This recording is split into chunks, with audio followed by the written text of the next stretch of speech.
Kabila, mais comme Batouba s'attendra même na procès à 100 jours que Vital Caméra tanga kombo ya Mokonzamboka. Ça c'est par rapport à Chebea. Et M. Kabila, je suis en train de vous dire, Obumaga Chebea, Chebea Zalaga Tabate, Tabande Babumaga Babo Sanara, image nae. Mais Moutou Soki Bakati Moutou, Babomi, image nae, et Gobanda Kozong a condamné Karim pour Rossi. Et Kabila, comme lui aussi il est parmi Batou Oyo, parmi les commanditaires Yamakamba Chebea, on doit aussi les condamner. Ça c'est par rapport à Chebea. Et M. Kabila, je suis en train de vous dire, Obumaga Chebea, Chebea Zalaga Tabate, Tabande Babumaga Babo Sanara, image nae. Mais Moutou Soki Bakati Moutou, Babomi, image nae. Et Gobanda Kozong, et tous les Congolais va lever les immunités. Il y a M. Kabila comme sénateur, va lever les immunités nae. Ça, c'est que je peux dire aux gens. Les procès et bimisi que M. Kabila est parmi les responsables de l'assassinat des gardiens du temple de la démocratie. D'abord, je rends hommage à Obabengi, un héros des droits de l'homme, Chebea, Oyoba Boma qui est pour la Moussala de manière camouflée. C'est-à-dire, ça peut nous créer des problèmes au niveau de tellement que nous avons sali grâce à se rétablir. Donc, la manifestation aura bel et bien lieu.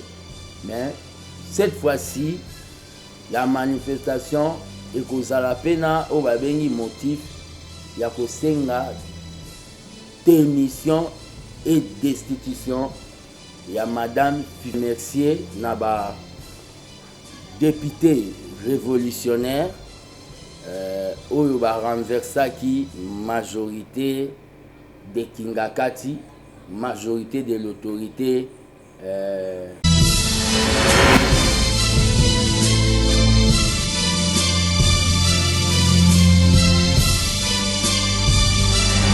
Merci beaucoup, très chers amis de la presse libre, d'avoir répondu à notre invitation pour cette conférence de presse.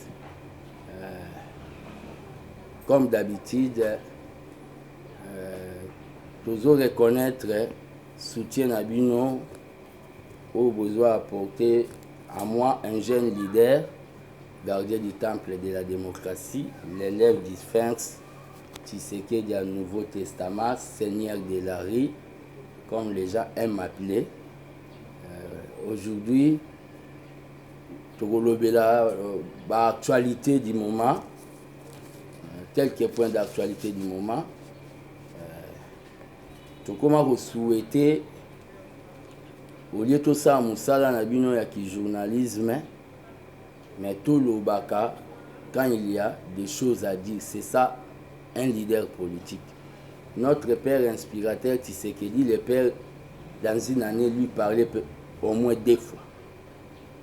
Donc, il a parmi, par exemple, malgré qu'il n'a pas quitté, toujours ça l'effort, au moins 2 fois quand il parle, il donne la précision et l'orientation politique.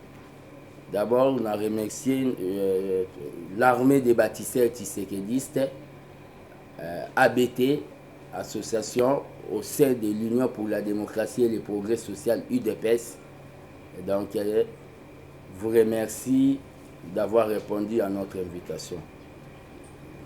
Tous en a quelques points où tu as lelo, mais avant tout côté na point wana, je tiens à remercier naba député révolutionnaire oyo ba renversa qui majorité de Kingakati, majorité de l'autorité morale ya Kingakati. Donc là je vois bah, député révolutionnaire avec tête d'affiche Jean-Marc Kabound, le président Jean-Marc Kabound, oyo ba renversa qui bango pour le lotozoa la majorité de l'union sacrée. Donc na remercier bango, na jeter bango ba fleur pour na courage politique oyo bango bazwaki, courage politique oyo ezali donc au Jimmy Cartel aloba, le courage politique est un don de Dieu. Le courage politique est un don de Dieu. Na remercier bango. À titre de rappel, dans ma dernière conférence de presse où na salaki, na lobaki que l'armée des bâtisseurs tissérédistes avec tous les Congolais au bazo considérer que ce qui est sur notre sous-sol nous appartient. Donc organiser manifestation, il y a dénonciation, il y a mafia, il y a fraude dans le secteur à mine. Tout organiser manifestation à dénonciation, il y a qui banda na ministère ya mine ti esuka na inspection générale ya finance. Mais j'avais eu un peu de malaise de santé. C'est pour cela la manifestation en question n'avait pas eu lieu. Je tiens à informer à l'opinion que la manifestation aura bel et bien lieu dans un avenir proche. Donc, tellement que nous avons sali grâce n'a qu'on se rétablir. Donc, la manifestation aura bel et bien lieu. Mais cette fois-ci, la manifestation et kozala pena o babengi motif ya kosenga démission et destitution ya madame Fifi Masuka parce que selon ba rapport oyo tozui il y a o babengi vente illicite ya uranium na niveau ya Lualaba. Uranium est la matière oyo, ça crée des fois des problèmes dans des pays. Fatih a fait beaucoup d'efforts. Il y a côté de sa diplomatie nabiso, tokondimate batumoko, ça crée des problèmes avec les occidentaux, surtout quand c'est vendu de manière camouflée. Il y a eu vente d'uranium au niveau de Lualaba de manière camouflée. C'est-à-dire, ça peut nous créer des problèmes au niveau de la diplomatie nabiso. Au moment où le président est innocent, mais la gérante de la province fait des manœuvres avec le lieutenant Naé pour s'enrichir de manière illicite. Banquette, il fait ça la malade si la marche sera pour demander sa démission, demander au gouvernement de déclasser Madame Fifi Masuka. Ça ne sera plus une marche de dénonciation. Parce que trop c'est trop, na mafia au Sama na niveau là-bas. Parenthèse, voilà. En rapport avec l'actualité du moment, procès Chebea. Procès Chebea, les gardiens du temple de la démocratie. D'abord,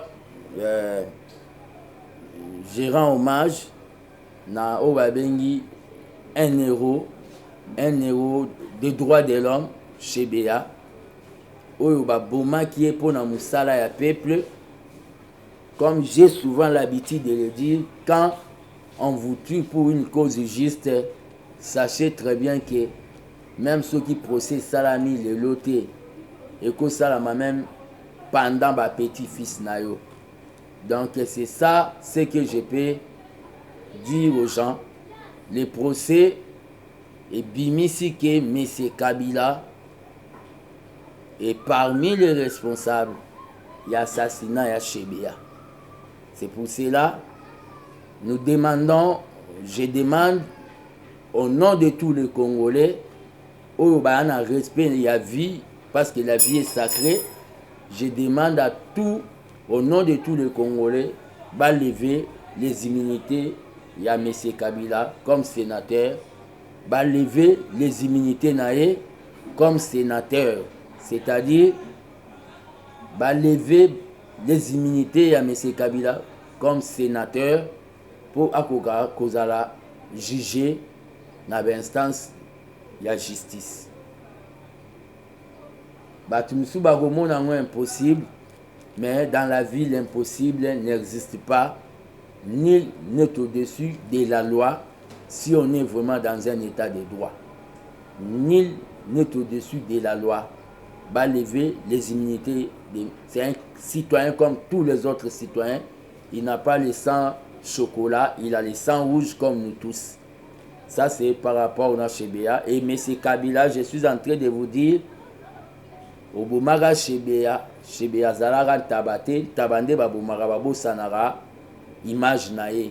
Mais Moutou, ceux qui bakati Moutou, Babomi, image nae, et Gobanda Kozonga même na Baye. C'est-à-dire, à tout moment, nous voyons image Yao Babengi Chebea.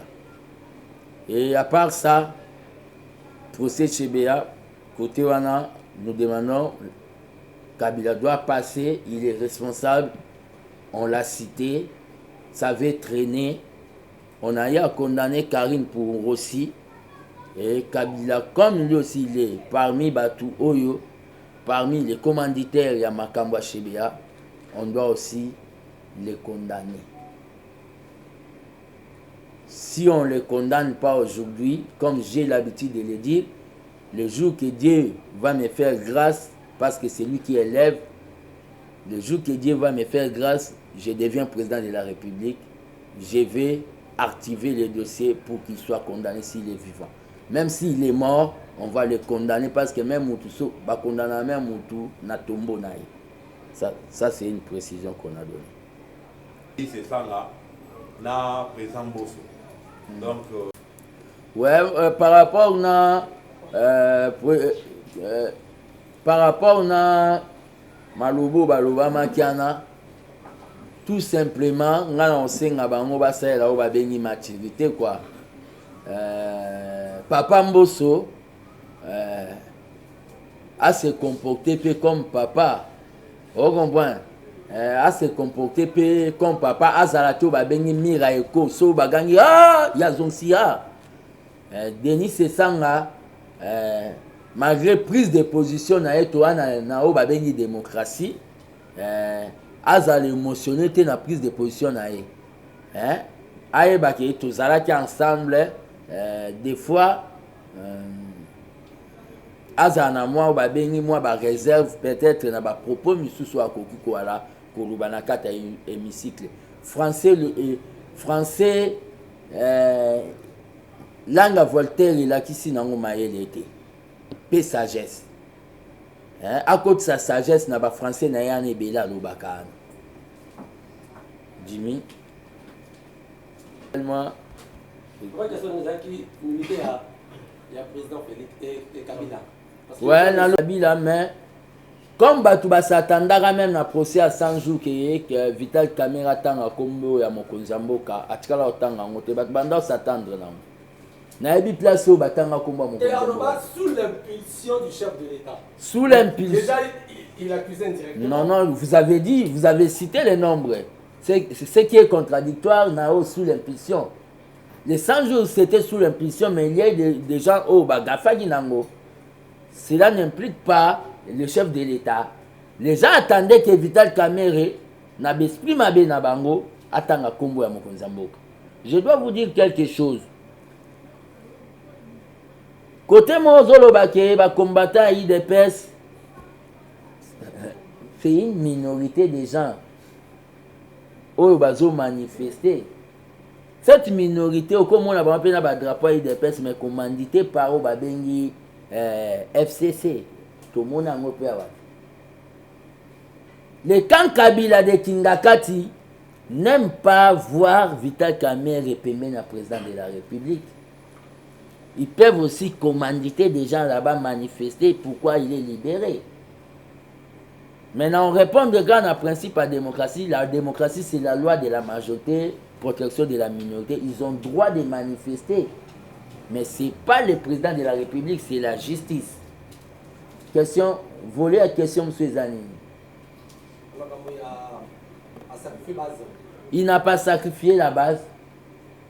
Il n'a pas sacrifié la base. La base, c'est quoi? La base, c'est quoi? Il n'a pas sacrifié la base. Sans caméra, le président de la République, il est moi qui est c'est bon, mon accueil, Salamaki. Sans caméra en prison.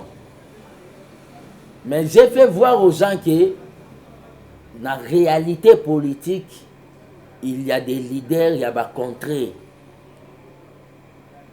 Oyo, même si basali mabe na bango, il y a difficile à expliquer ou à avaler et pas bateau baza, il y a des contrées na bango. Ndé na Brazzaville baloba batandinga na bango. C'est une réalité.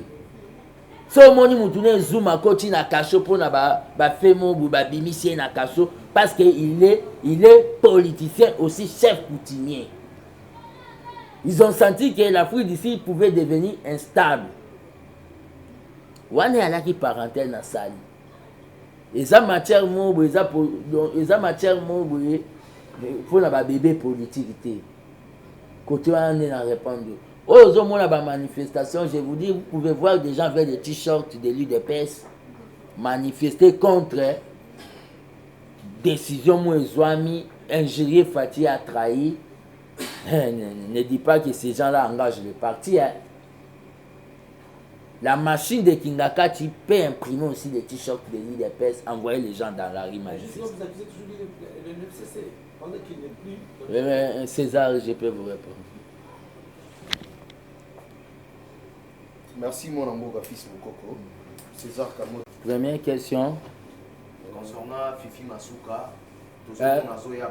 Ouais, concernant Fifi Masuka, Ndengezana, Olobi ke Madame Fifi Masuka Zoya, Mokonzazo PC Matoi, pour yo, peut-être on a Zoloba, c'est du Brouara.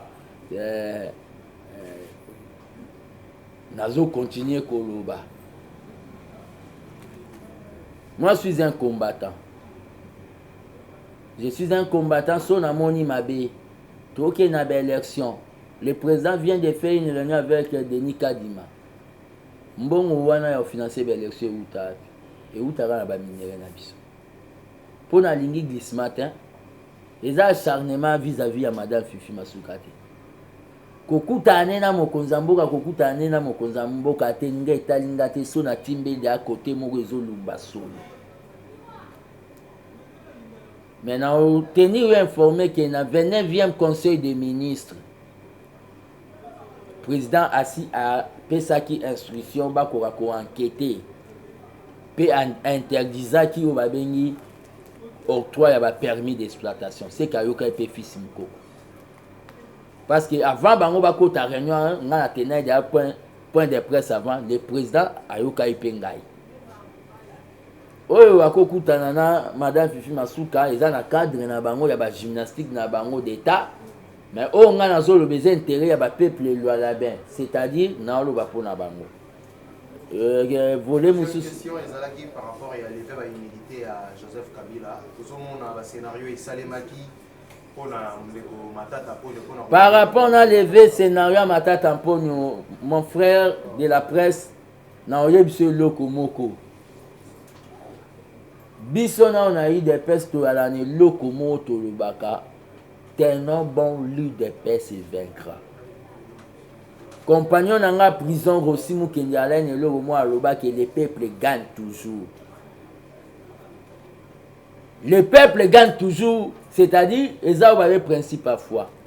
Matata Mponyo, peut-être, n'a pas quelques juges de mauvaises intentions. Soba sali qui bati kaye lelo, mais yeba que le peuple finira par gagner toujours, récupérer mbongona Bukangalos.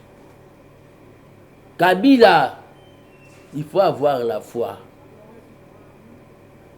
Ce qui le lo bazui akeguna balobi dossier vide mais yeba ke batanga o me bakuto te ce kaza impliqué ndenge batanga za impliqué un jour akoleka na bar. Nous sommes les gens au basala à combat à foi. Vous comprenez? Nous sommes des gens au basala à combat à foi.